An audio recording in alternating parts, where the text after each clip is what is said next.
उसी पर आते हैं। अब परमात्मा लेकर के गरीबदास जी की आत्मा को और सचखंड पहुंचे, सतलोक में पहुंचे। सतलोक का आपको दास वर्णन कर रहा है कि वहां 3 पोर्शन है सतलोक के, सचखंड के। जैसे अपने राजधानी है दिल्ली की, एक तो उसमें बाह्य क्षेत्र है बाहर का जिसमें गांव आते हैं, वो भी दिल्ली ही कहलाती है। और फिर उसके बाद आता है शहर का हिस्सा जहां बाजार बने हुए हैं, वो सेकंड पोर्शन। उसके बाद आता है अपनी राजधानी स्थान, अपने जो राजा लोग रहते हैं, प्रधानमंत्री जी रहते हैं, राष्ट्रपति जी रहते हैं, यानी वो स्थान, वो तीसरा स्थान है। तो इसी प्रकार उस सतलोक के भी 3 पोर्शन हैं। बाहर का जो स्थान है, बाह्य क्षेत्र है, उसमें झरने बह रहे होते हैं, बाग बगीचे हैं सदाबहार, बहुत सुंदर वहाँ महक उठ रही होती है और झीनी झीनी आवाज वहाँ पर बजती रहती है जो बहुत सुहाती है, कानों को अच्छी लगती है। तो वहाँ कोई दुख नहीं, कोई कष्ट नहीं, कोई रोग नहीं, राग द्वेष नहीं, अभाव नहीं किसी वस्तु का, जिस कारण से वहाँ राग द्वेष नहीं। और सबको एक जैसा शरीर है, सबको एक जैसा ही वहाँ पर व्यवस्था उपलब्ध है। वहाँ कोई छोटा और बड़ा नहीं, वहाँ कोई अमीर और गरीब नहीं, वहाँ कोई शूद्र और उच्च वर्ण के नहीं, ब्राह्मण नहीं। तो वहाँ फिर राग द्वेष होता ही नहीं। और वैसे भी वो शरीर जो आपको मिलेगा वो शुक्रम कायम ऐसना विरम, वहाँ जो आपको शरीर प्राप्त होगा उसमें नाड़ी तंत्र नहीं होगा, एक तत्व से बना हुआ होगा। उसकी बनावट और उसके अंदर जो मशीनरी है वो बहुत अच्छी होती है, वो कभी नाश नहीं होती। और वहाँ जो आप खाते पीते हो वो कहीं विसर्जन करने के लिए नहीं जाना पड़ता, उस बॉडी में उतना ही कंज्यूम हो जाता है। उसमें एक ऐसा सिस्टम मालिक का अपनाया हुआ है। तो कहने का भाव ये है कि वो सुख हम यहाँ खोज रहे थे युगों से। अब जैसे नमक की बोरी में 1000 बोरी रखी हो नमक की, उसमें खांड का टेस्ट कोई ढूंढे तो वहां तो हो ही नहीं सकता।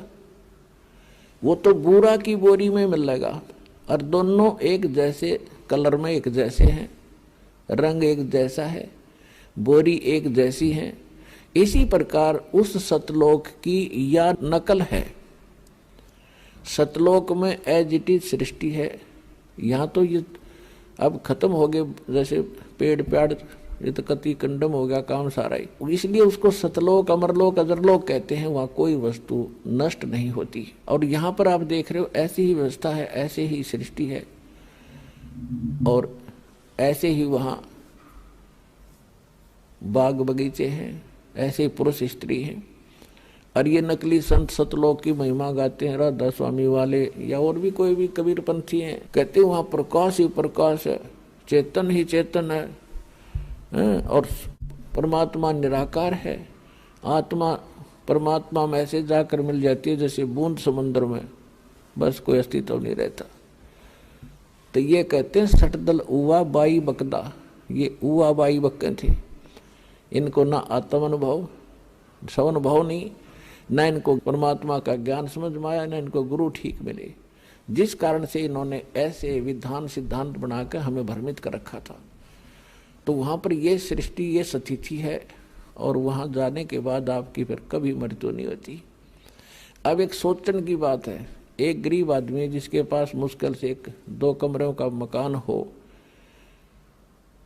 और उसको कोई कह दे चाल तुझे 500 एकड़ जमीन बना बनाई कोठी इतनी सुंदर और उसको चल वहां तुझे देता हूं, या तो उसका विश्वास नहीं होगा, और विश्वास होगा 2 मिनट लाओगा, छोड़ेगा ढूंढने, इनका पड़ा रहेगा, चल अपना हमारा ही मौज, वो पड़ा रहेगा कि जिसका कोई बरतो चाहे ना बरतो। तो ऐसा ही है जो दास आपको बता रहा है, या तो आपका विश्वास नहीं होगा लेकिन विश्वास दास करा के छोड़ देगा।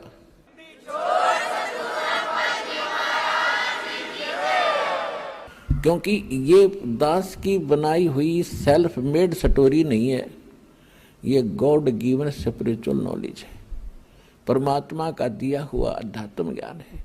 और जिन महापुरुषों ने देखा उनका बयान है, वो बयान आपको सुना रहा है दास। आप उस बयान को पढ़ नहीं सके, समझ नहीं सके, इसलिए एक वकील की जरूरत पड़ती है। इसी प्रकार दास आपका वकील का भी काम करेगा उस परमात्मा के दरबार में। कर ले गुरु वकील मुकदमा भारी है, भाई कर लो गुरु वकील मुकदमा भारी है। ये बहुत भारी मुकदमा है, इसके लिए वकील की जरूरत पड़ेगी। वकील भी पूरा हो, जिन विधान का नहीं पता, संविधान का नहीं पता, और वो वकील बने फिरे हैं, दस यानी नकली संत बने फिरते हैं। ऐसे संतों को करने का, ऐसे वकीलों को भी करने का कोई फायदा नहीं जो वहां जवाब ना दे सके। तो इस दास के अतिरिक्त विश्व में इस विधान का कोई भी जानकार नहीं है पृथ्वी पर वर्तमान में।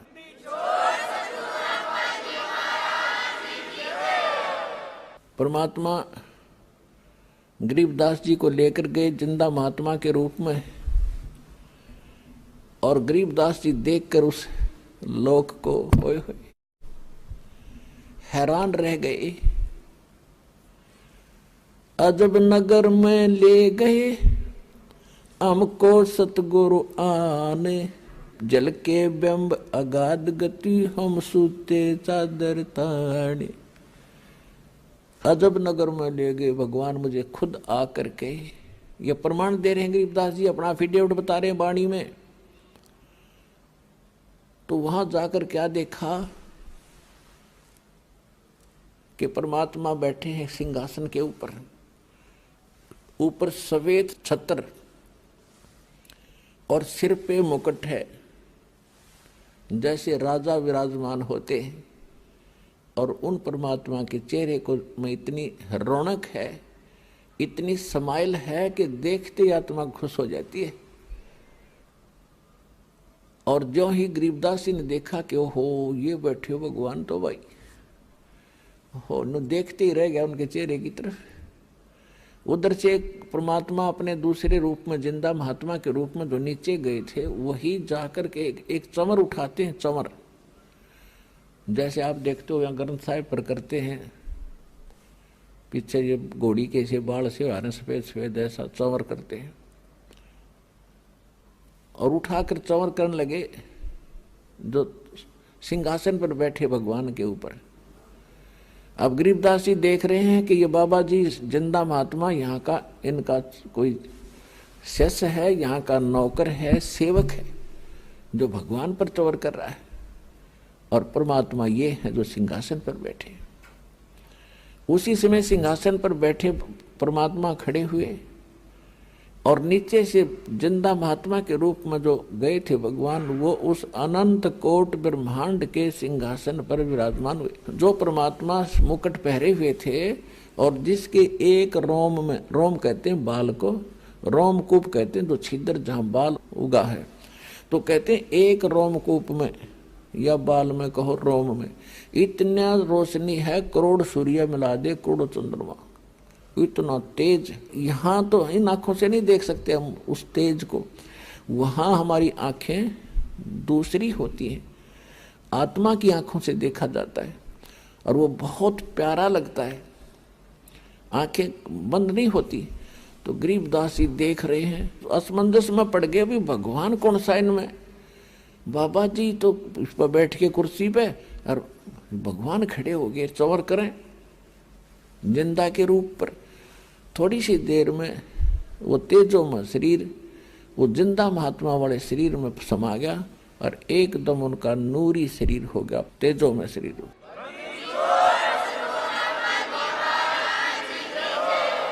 और चंवर अपने आप हवा में हो रहा है, ऐसे अब हवा में ऐसे घूम रहा है। अब गरीबदास जी असमंजस में पड़ गए, आश्चर्यचकित हुए।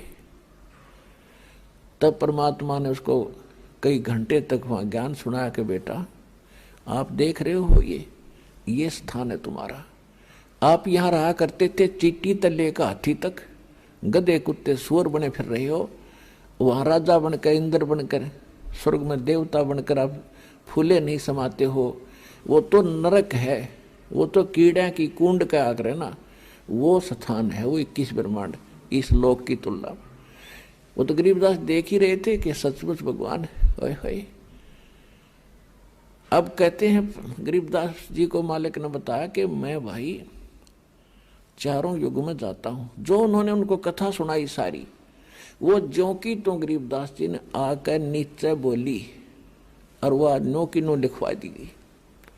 तो कहा कि मैं काशी में धानक रूप में रहा करता था, वहां दिखा करता, लोगों को कपड़ा बुनता, और मैं एक एक दिन बेटा हजार हजार जगह प्रगट होके और अब तेरे भाई बहनों को ज्ञान सुनाया करता। लेकिन वो तो इतने अंधे हो लिए, इस काल की भांग पिए पड़े हैं भाई, उनकी आंखें नहीं खुलती। मैं रोवत हूँ सृष्टि को, सृष्टि रोवे मोहे, गरीबदास इस वियोग को हो समझ न सकता कोई। गरीबदास जी को भगवान समझा रहे हैं कि गरीबदास वो सभी मुझे खोद रहे हैं। हे सुखदाई परमात्मा, हे संकट मोचन, हे मंगल करने वाले परमात्मा, आप कहाँ हो, हमें सुख दो। और मैं जब जाके कहता हूँ कि मैं परमात्मा हूँ तो ये मेरी मानते नहीं, मेरा ज्ञान नहीं सुनते। हमरा ज्ञान किने ना सुनिया, ये पर भी लेन जात है दुनिया। पर भी नहाने जाते हैं कुंभ के मेला पे, और उड़ा कत्लेआम हो जाता है, एक्सीडेंट दुर्घटना में मर जाते हैं, और कोरा पाप कमाते हैं, वहां कोई लाभ नहीं। उन बच्चों को काल ने इनको इतना भ्रमित कर दिया। तो गरीबदास जी कहने लगे परमात्मा अब मुझे यही रख लो। परमेश्वर ने कहा बेटा ऐसे नहीं रखा जाता। जैसा आपको पहले बताया था दास ने कि काल भगवान का और परमात्मा का एक एग्रीमेंट हुआ था।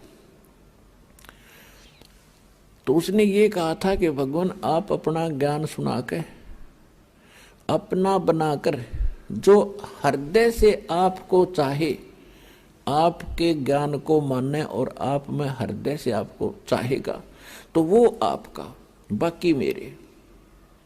जबरदस्ती ना करना, बलपूर्वक ना ले जाना। परमात्मा ने कह दिया था कि ठीक है मैं बलपूर्वक नहीं लेके जाऊंगा और अपना ज्ञान सुनाऊंगा।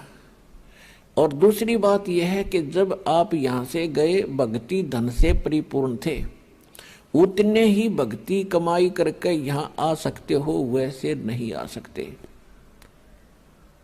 अब तो मैं लाया हूं आपको, लेकिन आप यहां रह नहीं सकते। अब बालक थे, आंखों में आंसू भर आए, क्योंकि वहां जाने के बाद पता चलता ये क्या है, ये तो नरक दिखाई देता। यहाँ का चाहे सारी पृथ्वी का राजा हो, कति नरक दिखाई देता उस सुख की तुलना में। तब परमात्मा ने कहा कि बेटा तू चिंता ना कर, मैं तेरे साथ रहूंगा और ये ऐसा मंत्र दूंगा जल्दी ही आप भक्ति युक्त हो जाओगे।